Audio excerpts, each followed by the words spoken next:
Terry, so we're moving into feedback here in the Midwest. If you could kind of give people maybe a little overview here for what we're looking at for the next few weeks of hunting, maybe give them a little edge. You know, it's been... This segment of DoD TV is brought to you by Leupold, American to the core.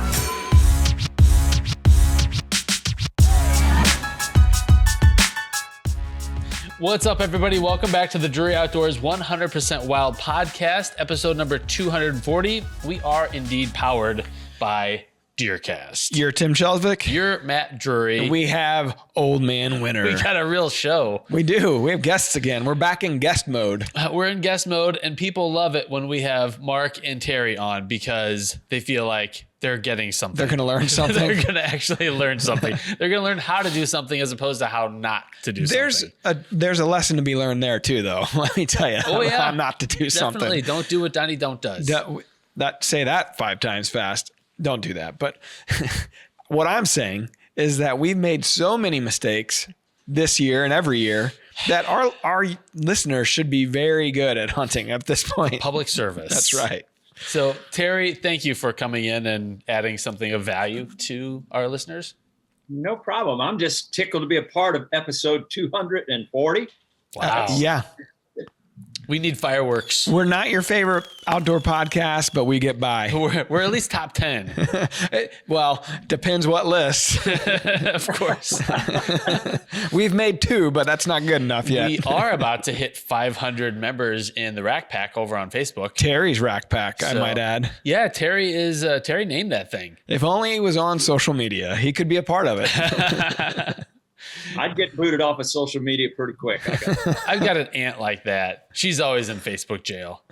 Always. Yeah, but is it for conspiracy theory type stuff? Big time. Yeah, Terry wouldn't be, Yep. It wouldn't be for that reason. It'd be because he'd be telling everybody off. Just the naysayer, just the negative Nellies. There's far too many of those behind the curtain. You know? It's funny because speaking of our friends over at Working Class Bow Hunter, they had one of their guys killed a great deer, giant buck, and he thought he made a good shot, but I guess he wasn't seeing the blood or whatever that he had wanted right away, so he backed out, went in doubt, back out, and he wasn't filming or none of that, so he didn't really have that to go back on, the way I understand it anyways.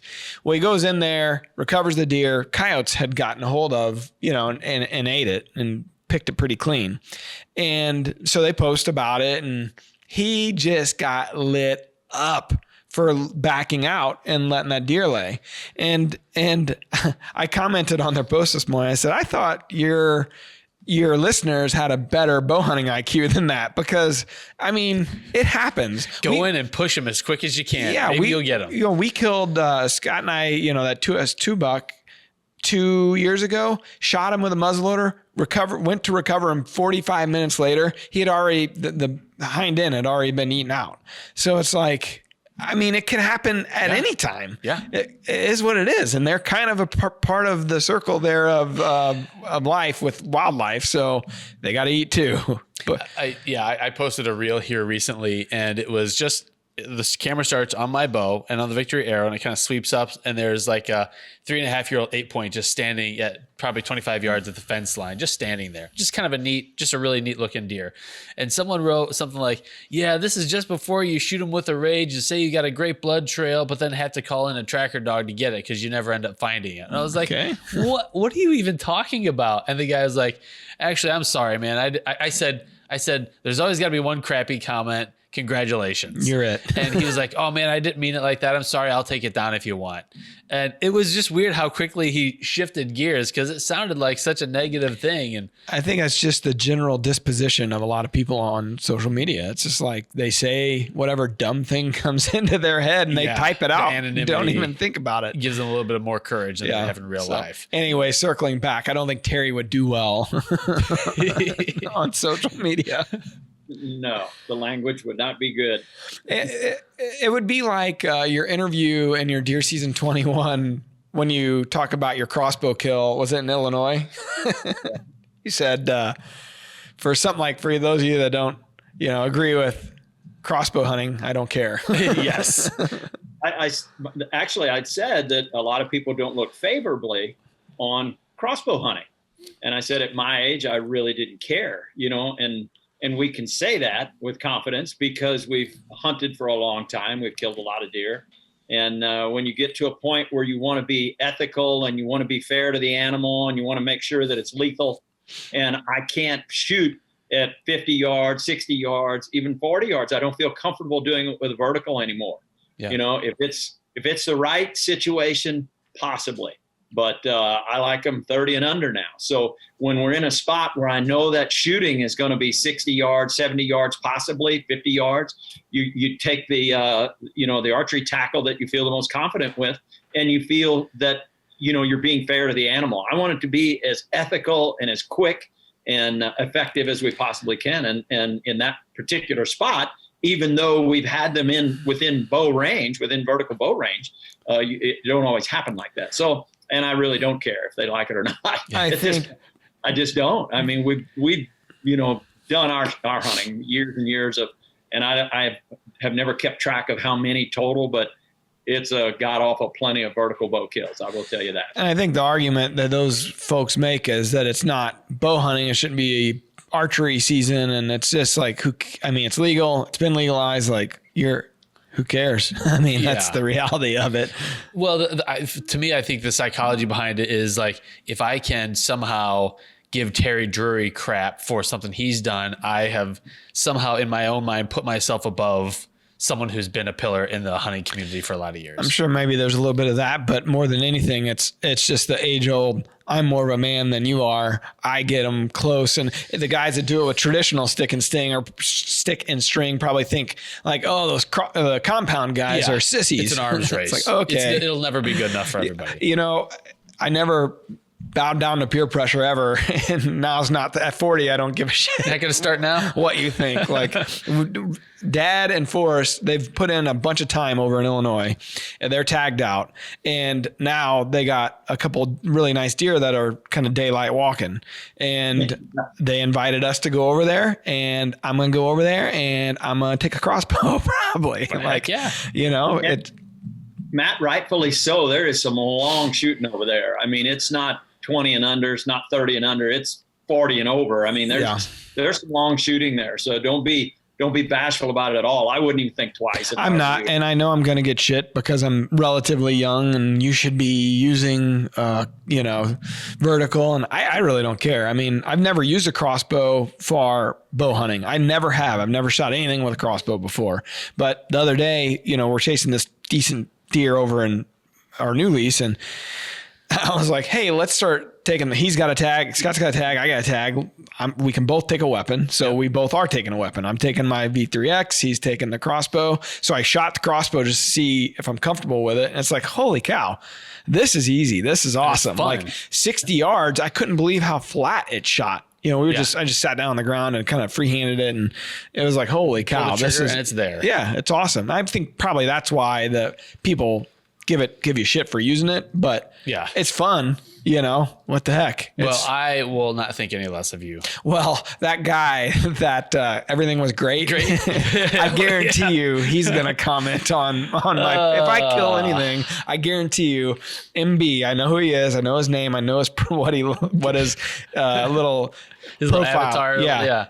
I guarantee you that guy's going to give me crap and going to say that you are his Messiah. The superior man. That's right. Well, there's no doubt about that. Well, I mean, it's a given. Well, I should do a little show and tell here real quick. The new Euro that's behind us is the public land buck that I killed early November. Saddle public land buck. You got to add all these things together. I fashioned the high modulus carbon in the arrows myself. Built the bow myself. Oh, okay.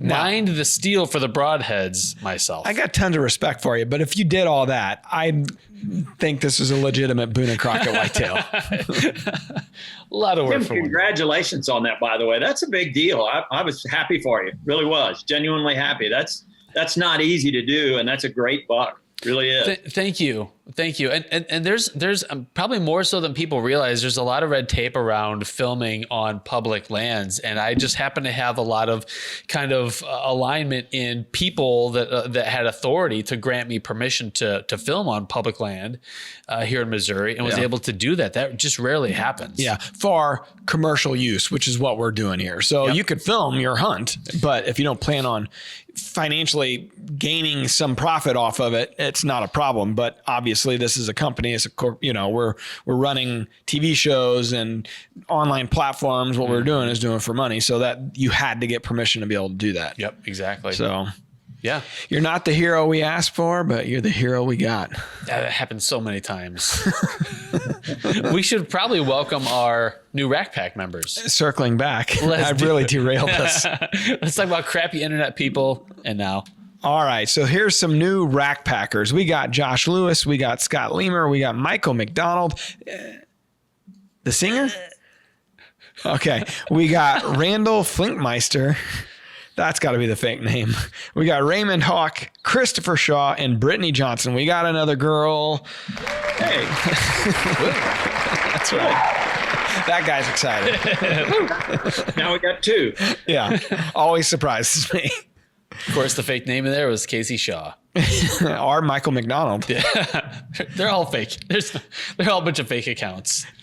One time he was, I know you probably listened to this podcast, Dad, but in case you didn't, there was one time he put a name on there. What was the broadcaster's name?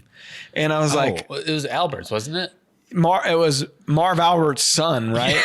Yeah. It was a guy. It wasn't Marv Alberts. It was some Kenny Alberts. And I go, the announcer, and then we somehow worked our way down to, no, the announcer's name is Marv Alberts. And then I looked it up, and sure shit, he's got a son named Kenny Alberts, and he's an announcer. So we got a famous guy in the Rack Pack. It may or may not be famous. I don't know. Let's go with it. So we now got Michael McDonald as well, and Randall Flinkmeister. Wow. I mean, we're following up. Color me tickled pink. It's probably the kindest thing Terry could have said in that moment. Wow. All right. Good for you. Nice job. Terry, so we're moving into feedback here in the Midwest. If you could kind of give people maybe a little overview here for what we're looking at for the next few weeks of hunting, maybe give them a little edge.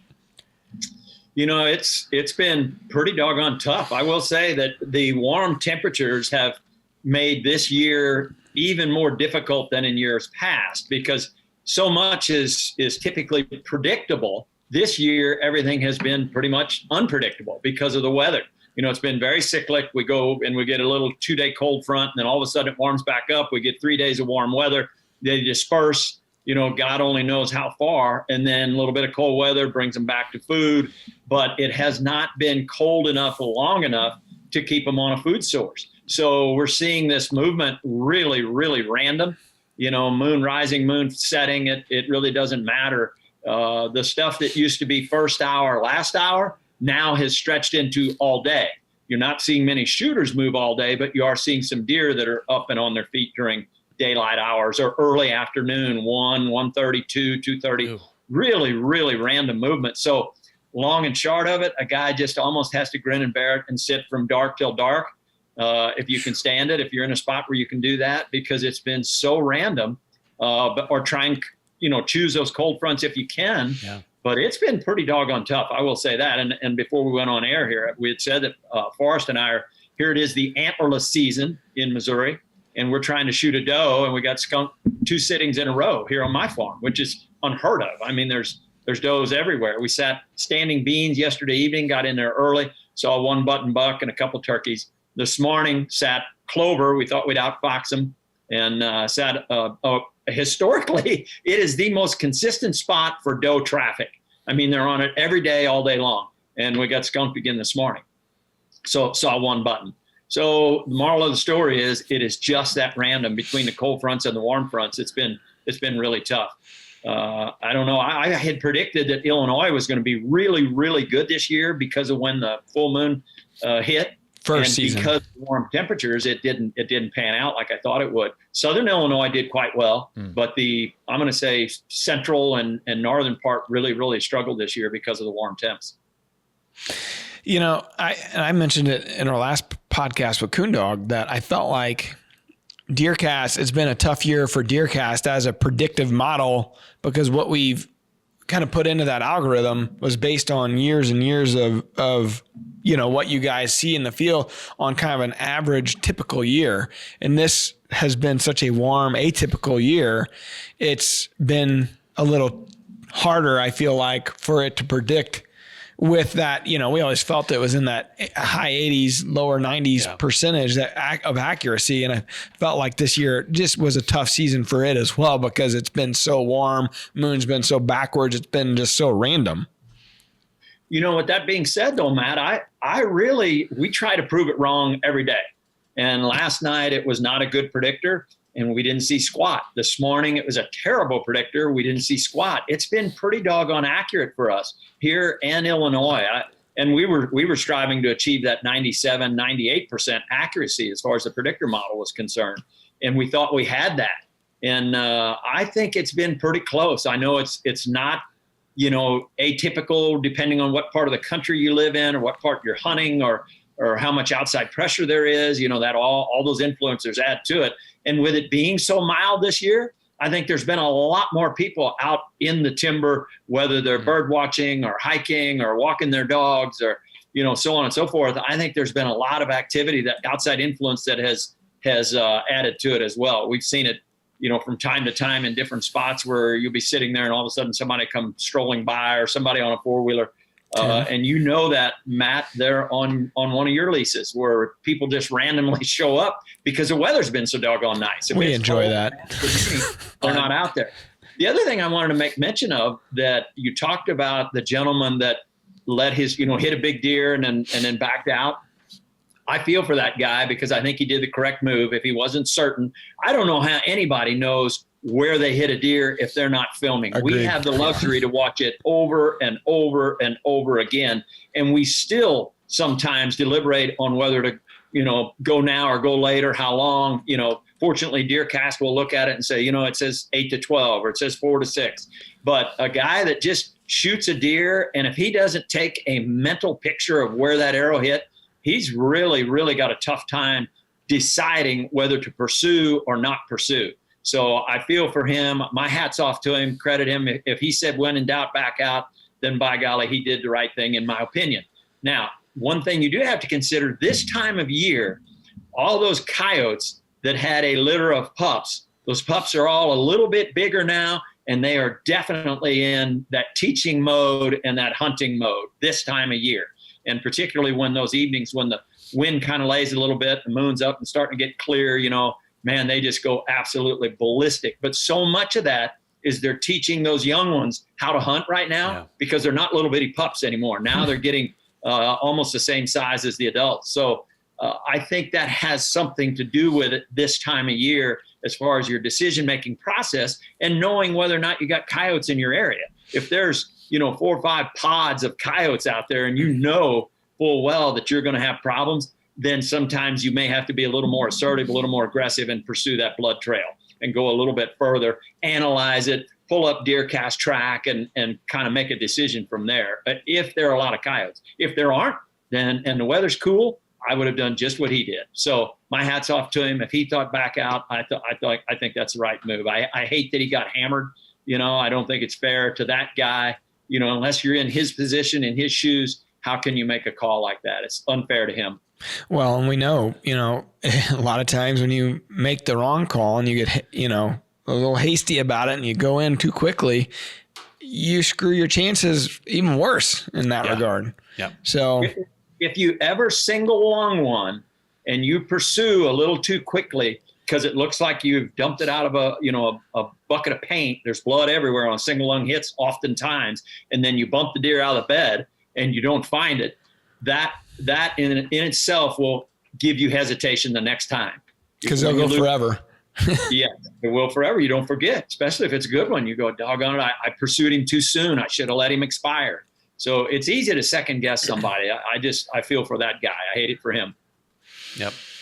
I got coyotes so bad down at the Bourbon property where I hunt. I shot a dove out of the air one time. It fell into a wood line, and a coyote came out of its den and just grabbed my dove and took off running with it. It's like it hadn't hit the ground for more than like 5 seconds. And my daughter was watching. I was like, "What the heck?" He was doing it right. He just went the wrong way. Yeah, no, he's a taker. I thought you were going to say he snatched it out of the air as it was falling. That would have been something. That would have been. But it's like, man, the corpse wasn't even cold yet. He's probably thinking, great, Tim's back. No kidding. Fast food. Unreal. Well, this deer, like I thought I put a great hit on him, and it took him probably 4 hours to die. Yeah, that's right.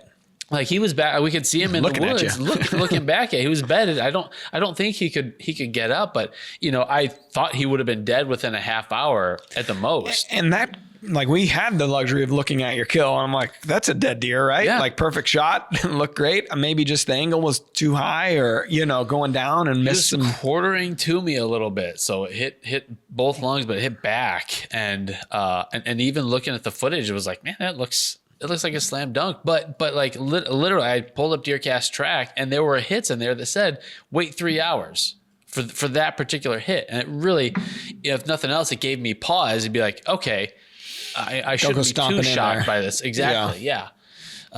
So once you saw him, you did back out. Went back in the next morning, and he was laying right there. Stiff, like he had been dead for a long time. So Yeah. I guess it probably took him about 4 hours. Yeah. But it's just crazy. Like it's nice to have a second opinion in a situation like that, because you're right, Terry. Like if you weren't filming, I'm not in my right mind when I shoot a deer. I'm just not thinking normally. Yeah. And you don't recall things, and you second guess yourself to the nth degree. It's tough. Those like nocturnal, luminoc, like those things help you a lot. Those light and nocks help a lot, and your average guy just in the moment, it's like, okay, generally speaking, I think I hit him about here. But boy, before that, like back when you guys, were starting, even on video, you could have a hard time seeing it. You guys used to dip, and you still probably do, all your fletchings were white, and the like 12 inches of the back part of the arrow were white, just so you could kind of get a better idea of where the arrow hit. I'll tell you often, and I think you mentioned it, Tim, what you don't realize when you get ready to shoot is oftentimes they'll wrinkle in or they'll curl into you when you think they're fully broadside, or you think they're quartering away, and they're not. And those shots are the ones that you got to wait just a little bit longer when they wrinkle in just a little bit. And we've seen it countless times where they're quartering to or wrinkle in. And boy, it's a big difference as far as the length of time you got to wait between broadside and quartering away versus quartering to. And we did that on DeerCast track. We tried adding some of those quartering to shots just for that reason. Yep. And then you got to take into account the angle of the camera, where the camera guy or where your camera arm is. I mean, that really, it doesn't take much to make a big difference there. Yeah. And you think, oh, that looks dead on, but where the shooter was, it was a totally different perspective. Yeah. So Mark did one the other day. He did actually, he kind of ad-libbed a little voiceover about where Wade was in reference to where he was, and the deer that was behind the deer that he shot, and so on and so forth. But it does make a big difference if you're 2 or 3 foot apart, or if you're in 2 different trees. It's vastly different, But I do believe oftentimes it's easy in the heat of the moment to miss exactly what position they're in when you shoot the arrow or release the arrow. Terry, what do you think about blood trailing as we enter late season? Deer have, their coats are thicker, they've got more fat on them. How does that impact blood trails at this point in the year?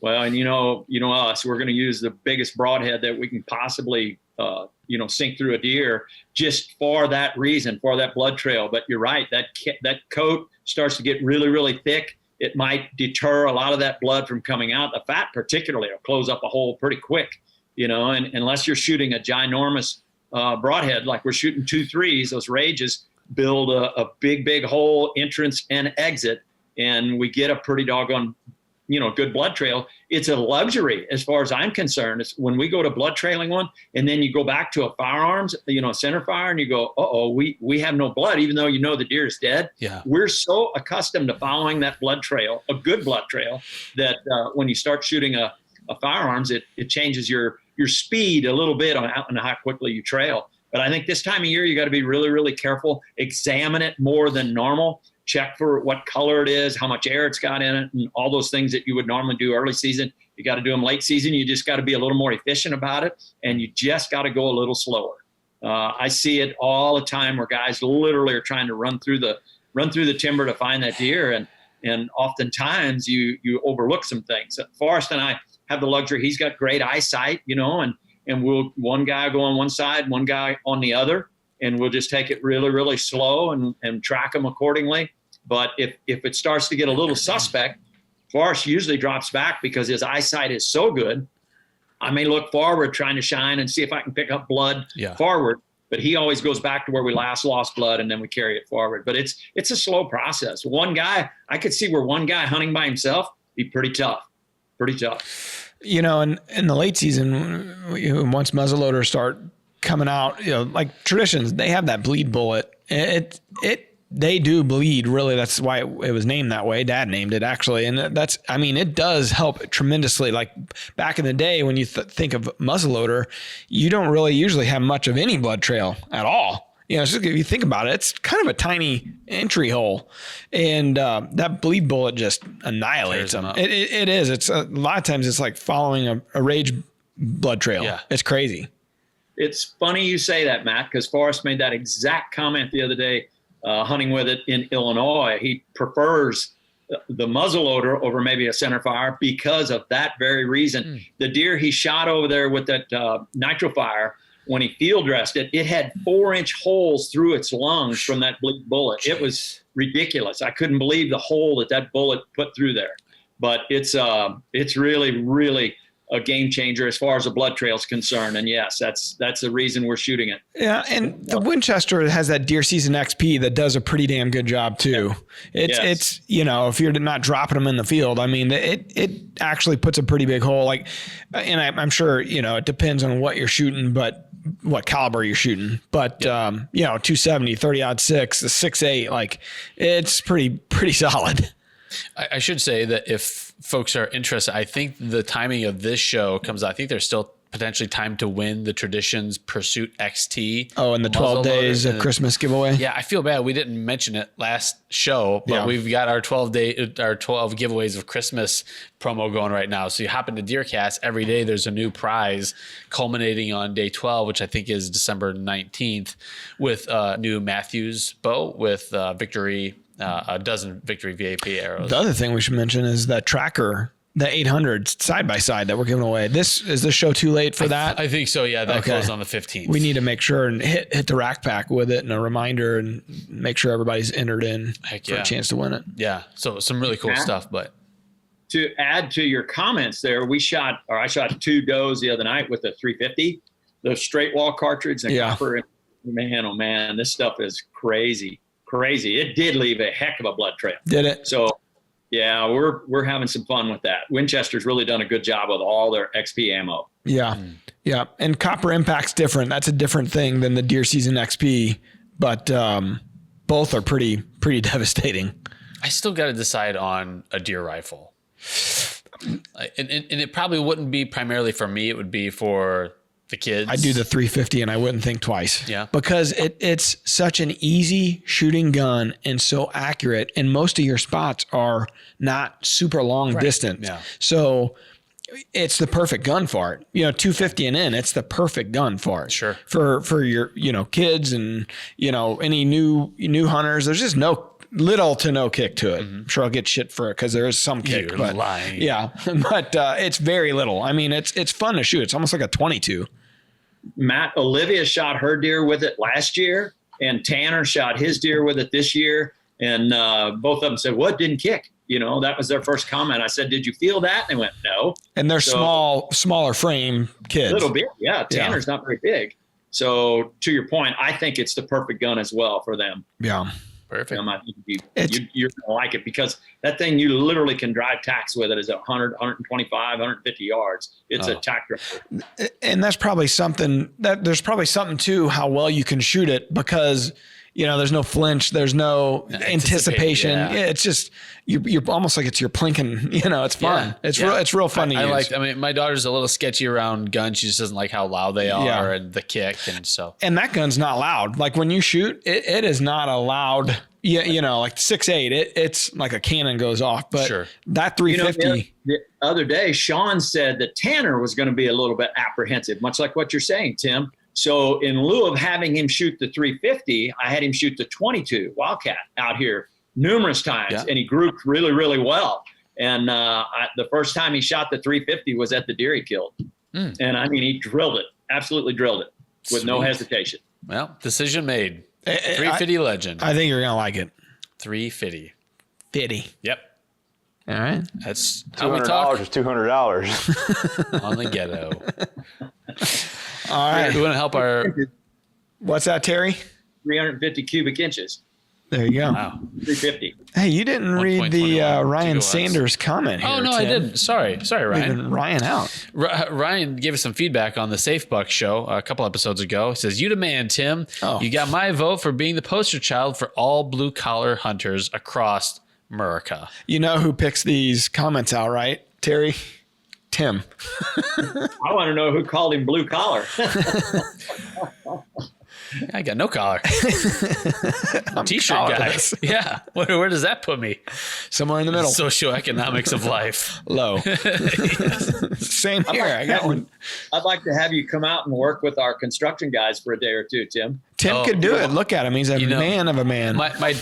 My dad was a carpenter, and so I would go help him on side jobs, and I got an education at a very young age. Mostly in language. Yes, a lot of slang. Yeah. Yeah, it is Arabic. It's a lot that you can't use in your office settings. Yeah, a lot of times my dad would say, "You can't say this when you go home." Don't repeat that. I'm going to have Forrest go help the construction guys just a day or two, just for the heck of it. He likes all those guys, Warner and Frenchie and Greg and Keith. And so if you want to go that week, you're more than welcome to. Field trip. One time we had, my brother-in-law, Nathan, he's definitely white collar. Yeah. And great guy, awesome dude. And he works in finance. And this would have been during maybe college or just in between jobs or something. It was, a long time ago. And he went and worked for Dad's construction company for a little bit. And he ended up dropping what was that? The tongue of a loaded fuel tank on his foot. Oh no. Yeah. He loosened the actual jack stand, and the whole thing fell on his foot. Oh. Lucky he didn't break it. And he still has a foot. Into the ground, yeah. So I'm not saying that he's not blue collar worthy, but you got to watch yourself. Yeah, no I'd be in the same boat at this point. Heck. I worked 6 or so years for Dad's construction company, and that's where I formed my opinion that I wanted to do something else. Yeah, my dad made it very clear. He's like, "I don't want you doing this work for the rest of your life." Not that I don't think it's worthy work. It's that I'm not good at it. Exactly, yeah. Because you put it in a couple days, you're like, "I got to keep coming back and doing this." Same reason Mark left. We were working on a project one day, and he was working as a general labor. He was down in a trench. We were laying sanitary sewer. We were putting granular in the bottom. All of it had to be graded. We were using a laser beam, blah, blah, blah. Hot, middle of summer, 110 degrees. And someone came up to the job site and said, asked Mark to call Cecil Carter. At that time, Cecil was with Advanced Marketing Specialist, and there was a position opened up for a sales rep on the road selling mossy oak camo. And we're talking back in the 80s here. And he got in that big, beautiful Maverick that he was driving. And I mean, it was a trail of dust down the road. I never saw him since that time. That was the last job that he ever worked. Never seen a guy move so fast. He jumped out of that trench and away he went. Cloud of dust. Yeah. Some of us just aren't made for it. Yeah, you got to know your lane. Yeah, I just wrong with that. sucked at it, basically. If there was a way to screw something up, I could do it. It was tough. My dad would come home and he would just be so darn tired. Like you just don't have any energy to do anything because it just beats you up all day long. They're real men. Yes. So let's be real about it. We go into an air-conditioned office and let me tell you, at a keyboard. it spoils you. Big time. So big time. I'll be honest. I think a couple days in the field on a construction site, whether we're pouring concrete or laying pipe or whatever we're doing, setting forms, tying steel. I think that is good for everybody to get just a little bitty taste of that. I agree. You know, you appreciate what you're doing, and you go, you know what, my job's not too bad after all, because it really does try you, and it is tiring, Tim. And to answer your question, when it's hot like that, 105, 110, I feel for those guys. Started about 5:30, ended about 5:30, 3:30, 4:30. Yeah. You see why they were essential and we were not. Right. Yeah. They're actually doing something useful. That's right. We're farting around. Yeah. I once told a friend of mine back home, he went the trade route out of high school and I went to college, and, you know, years later we got together. He's like, you know, you guys, you know, you make a good living, you're going to bust your ass and all this. I said, yeah, but I can't do half of the stuff that you know how to do. Like, I gotta hire a guy There's to a do half trade-off. these things. Yeah. Like, I'd take a little bit of what you got. Let me tell No you. kidding. So, anyways, all right, we diverged into a whole new lane It's here. okay. Let's get to that question of the day. So the question of the day is probably brought to you by Victory Archery, the carbon arrow experts. What arrows are you shooting? I shoot the VAP Elite 350s. Okay. And Terry, you shoot something different out of your vertical. It's a 400. Yeah. Yeah. But I'm shooting the VAP Elites. Yeah. It's a small diameter, diameter. and it's what Mark shoots. It's, you know, it's what they recommended that I shoot. I don't draw. I have a short draw length.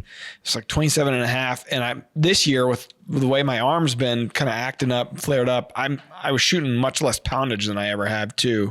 I'm at 58. Usually I'm at like 62. Sure. And I was at 58 this year. And I definitely noticed a difference in just speed. So they just felt like the smaller diameter helps with overall penetration. Yep. So I know very little about that. I just go with their opinions. Just happy to be here. And That's right. Shoot a deer. So nobody light me up on that.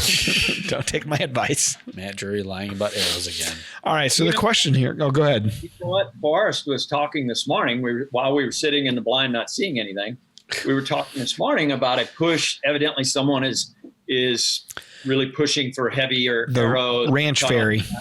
Yep. Yes, that's it. Yeah, and blowing through the shoulder. Well, that's all fine and good, I guess, if you want to try that. But just behind the shoulder, there's a pocket that you can go into and double lung them. I don't know.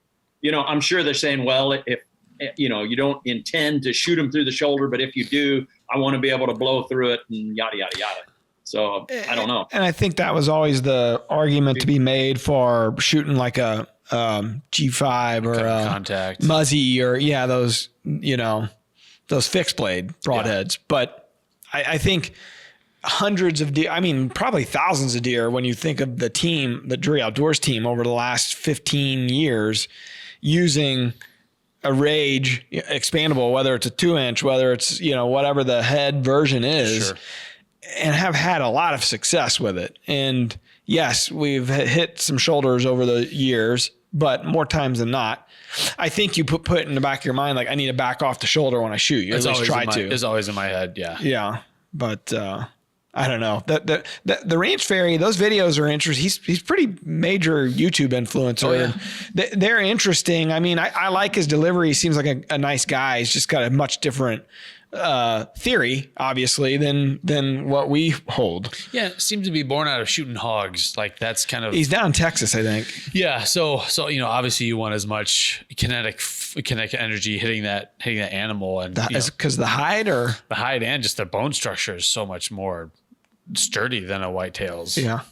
But you know, to each their own. It's like there's room for everybody, as long as you don't start crapping on other people for the choices that of course, that's where it goes to.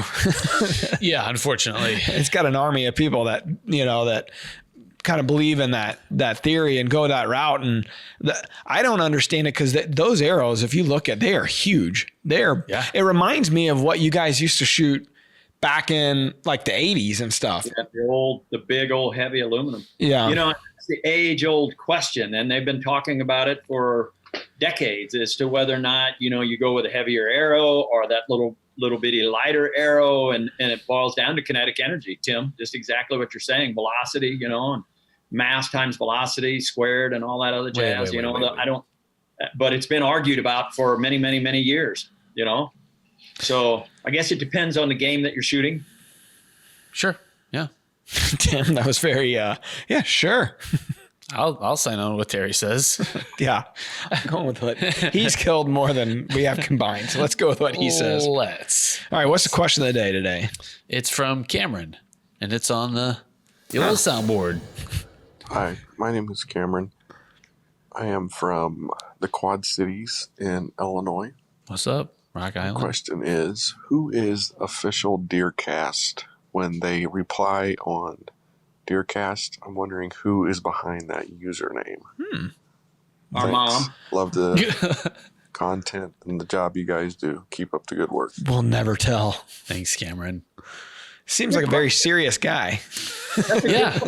It's a good question. Who is behind it? Because they were on our podcast, the last episode of the podcast, no, 2 episodes ago in DeerCast, and they said how proud they were of us. I was like, well, that isn't Mark. Who is this? Sometimes it's Mark. Is Most it? of the time it's Michael Heffernan and Brett Davis. Is Brittany in there as well? Not so much anymore. Not in DeerCast. So Yeah. Every once in a great while it's me, but usually Michael Heffernan. So we did tell the kind of the thought process behind it, because you're the one that came up with the idea, or were you? Or was it Brittany? It was one of the social If team. it was a good idea, it was probably mine. Let's go with you. Yep. But you know, like I'm all over DeerCast, and I don't want to wear people out from my comments, and it's just nice. I think it's nice when you feel like, hey, the DeerCast team is looking at, like, there's some engagement there. So we figured we need to have just a DeerCast profile to make comments back and forth to people. Yeah. So. Because Terry has his own profile, so you comment in there. Actually, that's your only social media is in DeerCast. Once in a while. Yeah, once in a while. Because in all honesty, the service up here sucks so bad. I have trouble getting on DeerCast, to be quite honest. I have trouble getting anything up here. So it's, you know, you'd like to be on it with regularity a little more, but it's hard to do. And finding the time, to be honest, the way we travel and stuff, it's hard to find enough time, to be quite honest. Now, Mark, he's in there quite a bit. Like, I see him commenting on a lot of people's stuff under his name. And that is Mark. I mean, really, if you see Mark and Terry Drury in Yeah. DeerCast, it's Mark and or Terry. There you go. So, Cameron, thank you. Reach out to me. Give me your address, and we'll shoot you a DeerCast hat for asking a question that made it onto the show. Boom. Nice job. That was a good question. I like that. That was, you know, people were inquisitive. I think that was a great question. Hold on. You know, those DeerCast official answers are always well thought out, well spoken, well done, in my opinion. Yeah. I have a sound bite for this. The more you know, Terry. We're changing lives here. And we're going to keep doing it with the wildlife word. It's brought to you by the Stanley Sportsman series of insulated mugs, the perfect gift for the outdoorsman in your life. As I take a sip on mine. Braggart. Okay. Dad, the guys are working on like our deer camp footage from when I came up to hunt opening weekend.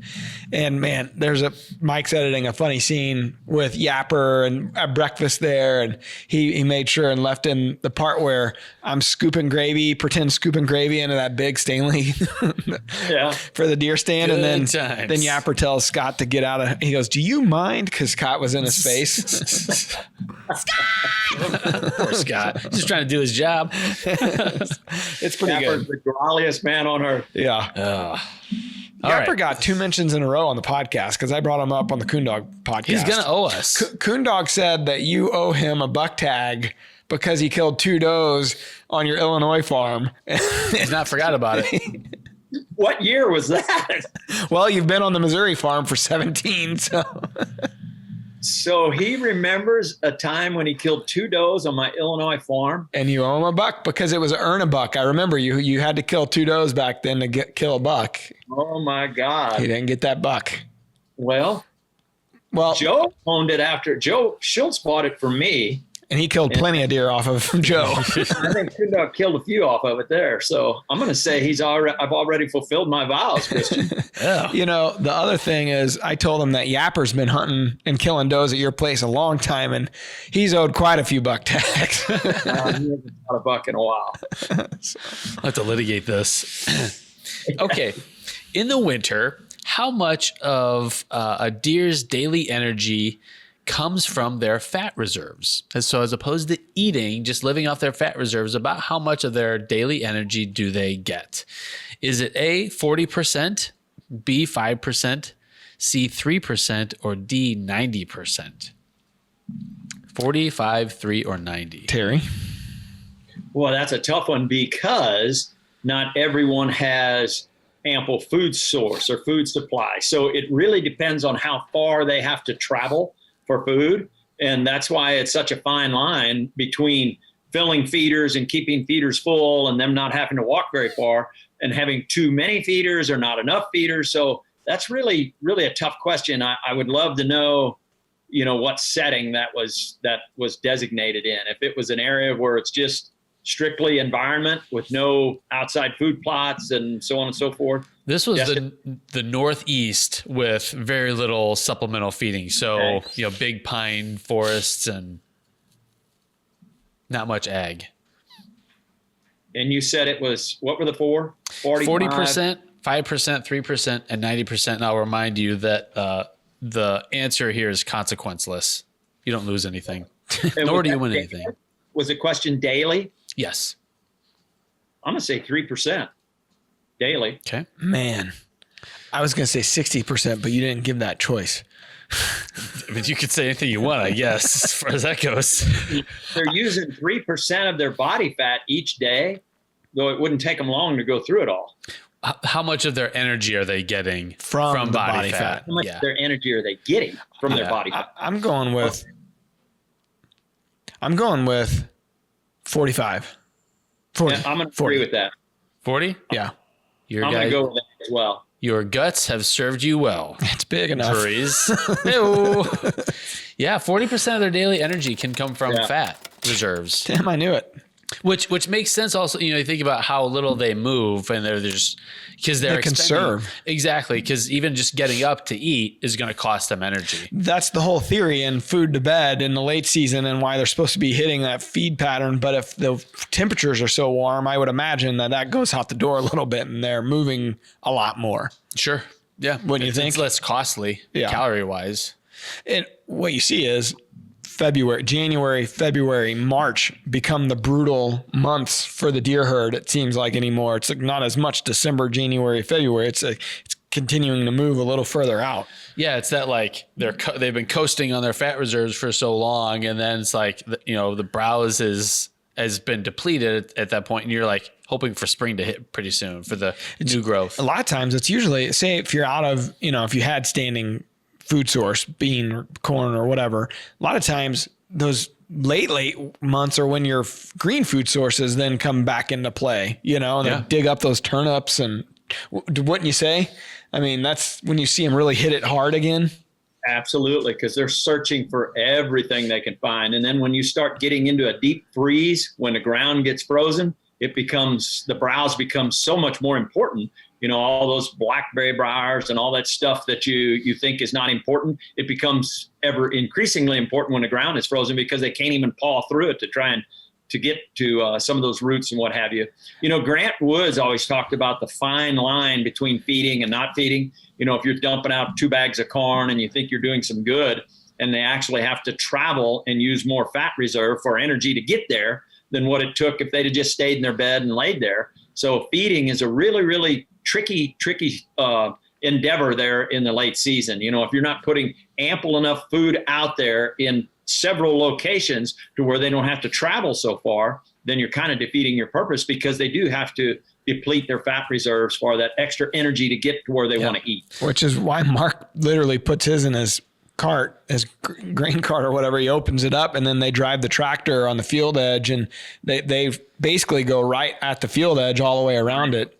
Which obviously that's an extreme case, Yeah, we were doing that as well, but it's no longer when CWD came about, then they A lot of that is no longer a legal method anymore. Yep. So we stopped doing it. But when it was legal, we were doing the exact same thing. We were plowing the snow that was 18, 20 inches deep. Jeez. And doing just the exact same thing, just big lines of supplement for them, the analogics.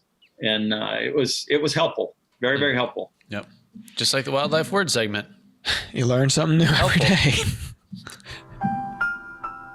Yeah, I feel good now. There We've done our public service here. All right. This is great. So just a reminder, folks, the 12 days of Christmas giveaway is still going on in DeerCast. So make sure that you are submitting your name every day. Dude, we're closing out the year. Dude. We probably only have one more podcast after this one, don't It's we? not going to be a good one. We're going to call it in. It's probably going to be no guests. Good You're going to be chance. talking about the deer we didn't shoot. No, I'm going to go to Illinois this weekend. Dad's going to spoon feed me once again. And that guy, not a real NB, man. is going to hate my butt. Right. Not great. Last year when I killed that deer in Illinois at Chase and Brooks's place, Yeah. I had a guy hammer me. He's like, you didn't do anything to earn that deer. I'm like, I know that. I said this. Didn't make a claim. I didn't say I did. I was very thankful. Matt, to kill one over there, you're going to earn it because they've not been easy. We hunted our butts off and didn't kill one there on that particular farm. Yeah. So it won't be easy. Well, but they're there, and we kind of got a line on them. I mean, there's a little history with them, so you at least got to try it. We're crazy not to try it. I wish you had more time. I wish you could spend a little more time over there. I tell you what, I had the habitat stamp. I had the license for Illinois because I had put in for the second and third gun, the muzzleloader tag. So I had all that, and it's not cheap. And when I went to Bass Pro yesterday to buy the archery tag and saw that price, I'm like, "Goo, I really hope I kill something over here because I've spent a lot of money." Gamble.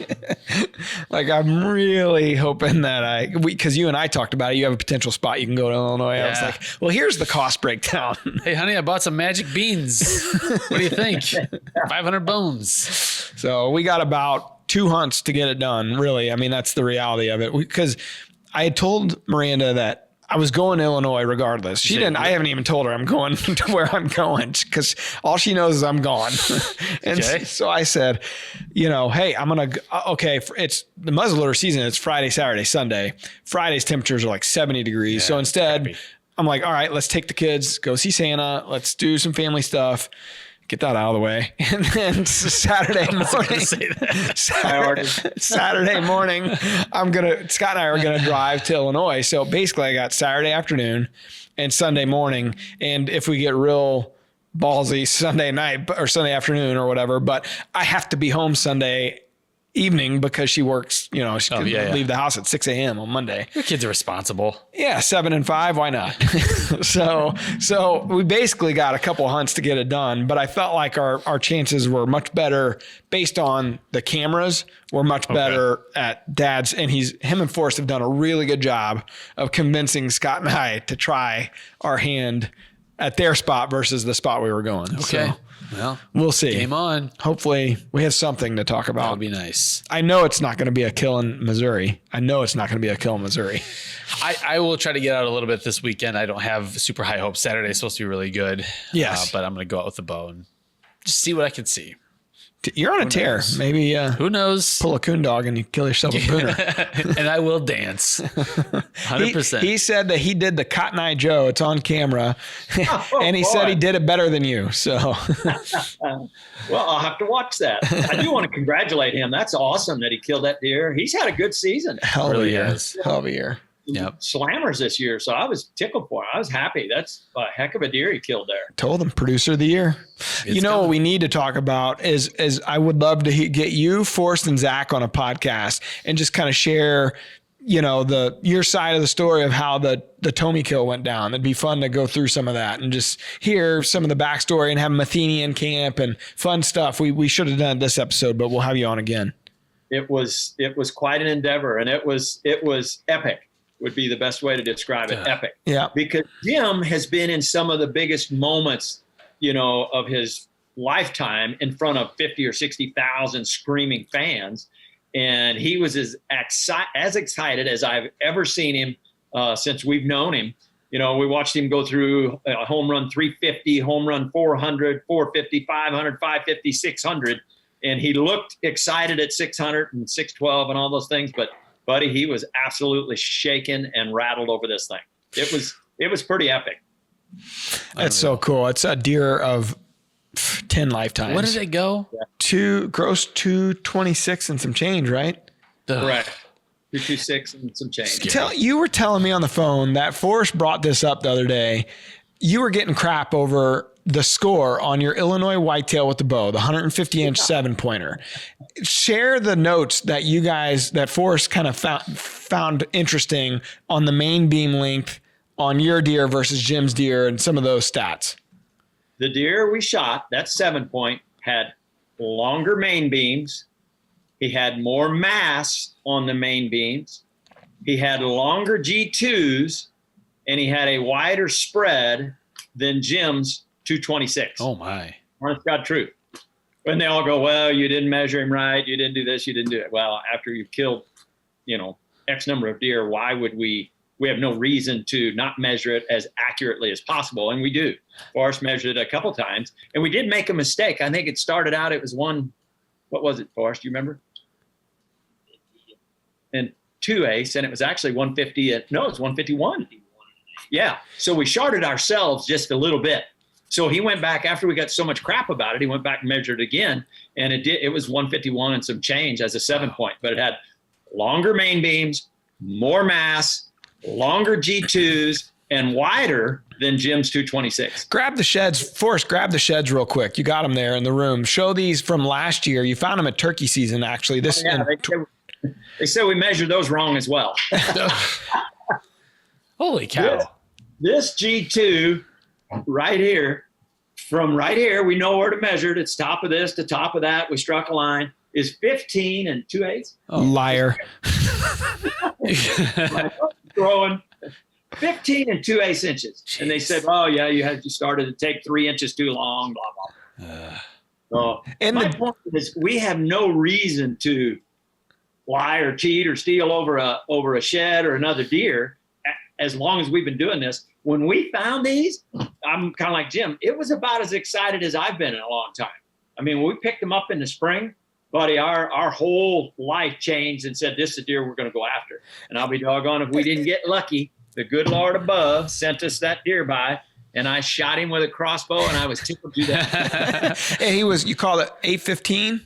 815 because he was a straight 8. And he had a 15-inch G2. It was 15 and 2/8. And this year he lost his G3, right, on that side. Lost his G3 on the right side. He lost this, so it cost him 6-7 inches, I guess. So he'd been right at 160 as an 8 or 159 as an 8. I mean, he's huge. Yeah, you would have called him the G2 buck. That's right. Tim. I have a hard time with names, Terry. So if they have any good characteristic on that G2, that's his name. G2 buck. G2 number 1. Short G2 10. Split G2. In perspective, though, Jim's deer had long G1s, long 2s, long 3s, and long 4s. I mean, it stacked in there like a picket fence. It had everything as far as the tine length is concerned. Yeah. It had it. Just a giant. And how many inches of non-tip? 29 or 30 inches of typical stuff. Wow. Just stuff. Off his bases and yeah. Yeah, it was just impressive. It was as impressive a whitetail as you ever see. Well, I'm sure you guys measured that wrong too. Well, they accused us of shortchanging him, that we measured it incorrectly because we didn't do enough inches. You guys are idiots. Just don't do anything. Maybe we shouldn't do anything. I know you got crap over, a guy was giving us crap over your 184. I posted about it, your 184, and a guy was like, you guys long arm everything. The score is wrong. I'm like, dude, they measured it 3 times. We got no reason to lie. Like, why would we? We don't care. I don't care what you think. This is what happened. Yeah. Yeah, it's terrible. So. Yeah, that deer had 45 inches of mass. He had 22 and some inches on each side. I mean, he was just massive all the way out. And long main beams, 27-inch main beams, just had it. He had it all. Giants. Something to dream about, Tim. Yeah, I'm in no danger of it being in a situation like that. You never know. Yeah.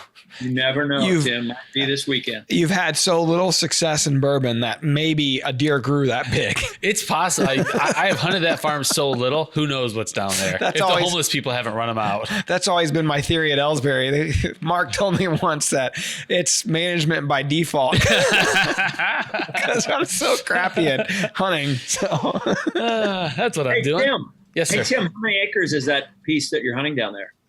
In bourbon, it's 300. Oh, that's a nice sized farm. It's so darn open. The only woods that are there are along the creek lines, and there's some windbreaks and stuff. So it's really hard to kind of get around without bumping deer. I can see that. If you don't go in the dark. The piece that he killed on, though, with a second buck this year was on 9 acres. Yeah. Suburban ground. Oh, nice. Yeah. So. That's even better. So wow. Tiny little spot. Good for you, though. That's what she said. Proud.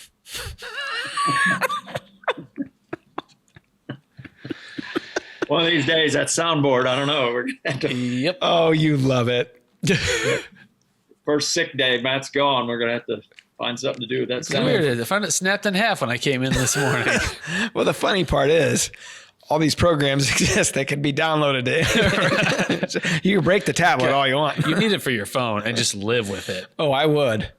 It's funny you say that. So you know the actor that was in like Superbad and Michael Cera, the other one, the fat one that Jonah Hill. Yeah. That got skinny. So he was on. I guess they just did some new movies on this tour, publicity tour, and he's had a fart machine on the late night shows with Jimmy Fallon. He had the fart machine, and he said that Netflix had requested. So in this scenario, Mark and Terry are like Netflix. He said Netflix officially requested that he stopped having the fart machine on his press tour, and he did a big thing where he's like, I'm never going anywhere without this. He did it on the Jimmy Fallon show. And I thought there was a lot of parallels between Mark and Terry. Instantly became your hero. And big business Netflix. The man. Trying to shut us down. We have principles. We are dedicated to our craft. All right. I think we should shut her down. Let's do it. If we haven't said it so far, Merry Christmas, everybody. We got one more. It's Christmas season. Sorry, everybody. I got diarrhea. I know. It's that time of year. So sincere. All right. Well, thanks, Tab. Sorry, Terry. You are so sincere over this holiday season. Thanks for the well wishes. We're just trying to be top 5 someday. We'll get there. We're going to get there. All right. Until next time. Peace out. See ya. Take care. Everybody be safe. Wear those harnesses. Temperatures are going to be dropping. Perfect conditions for the skinny field. Got to focus on those afternoon hunts. Northwest Tree Stand, 5 p.m. It's the easiest decision you'll make this season. Get ahead of your game with DeerCast. Terry, don't you enjoy coming on? I do, actually. You're the only one. We're adding new videos every week, so make sure to click that subscribe button and check out all of our amazing content. This episode of DoD TV was brought to you by Bass Pro Shops and Cabela's.